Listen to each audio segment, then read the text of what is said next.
It's my feel-good breakfast show.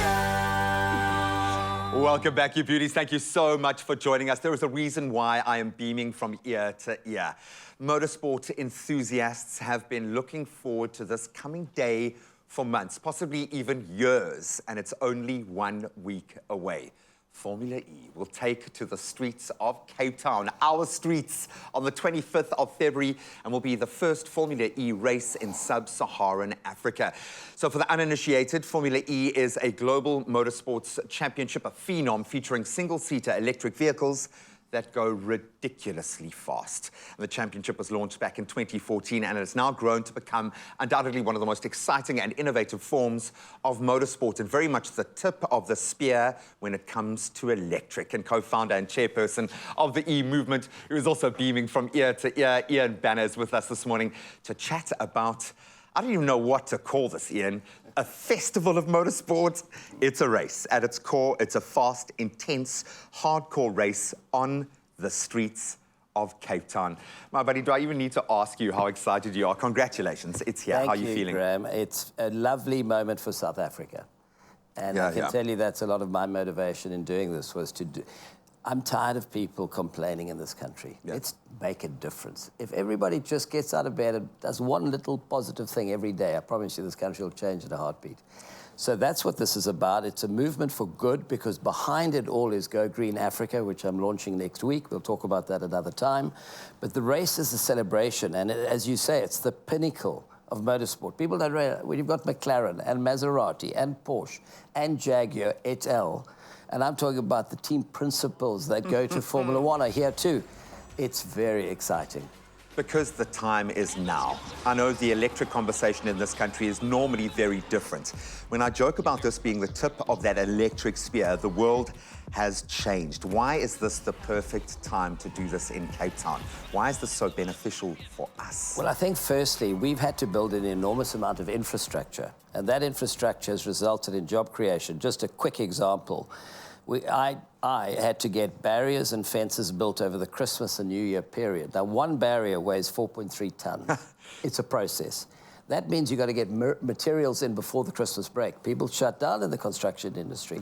The factories work 24/7. Cape Concrete doing the barriers, and Quebecer, who is Carl, it was spelt incorrectly earlier, the fences. And 487 tons of steel had to be procured through Max Steel.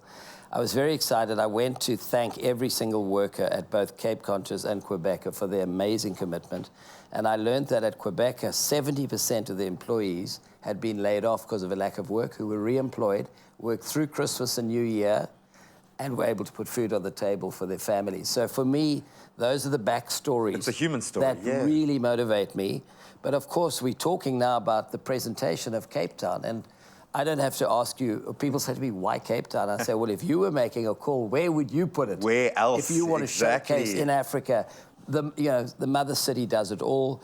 Her backdrop is magnificent. We've got Table Mountain in the forefront, and you've got Robben Island behind us. It's almost impossible to get a bad angle. Exactly. Except where their big screen is blocking it out, because it's a big screen. It's incredible. Yeah, we talk about this being the elite level of a sport that it felt like there weren't the structures beneath it.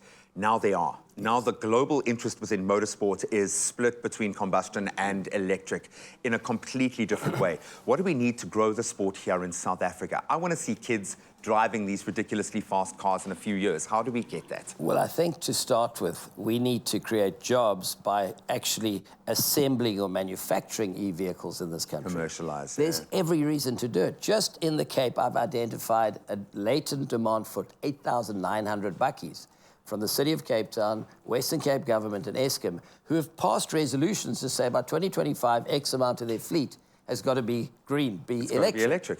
And how are they going to do it? Are they going to go to China or America?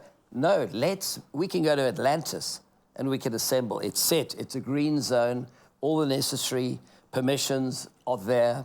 So we want to be an agent for change, Graham, to answer your question, and bring the parties that are in this space globally to come to South Africa, invest here, create the jobs. So how do we support that? We're launching on Saturday at Electric, which is our festival that we've created as part of the whole ecosystem around the race.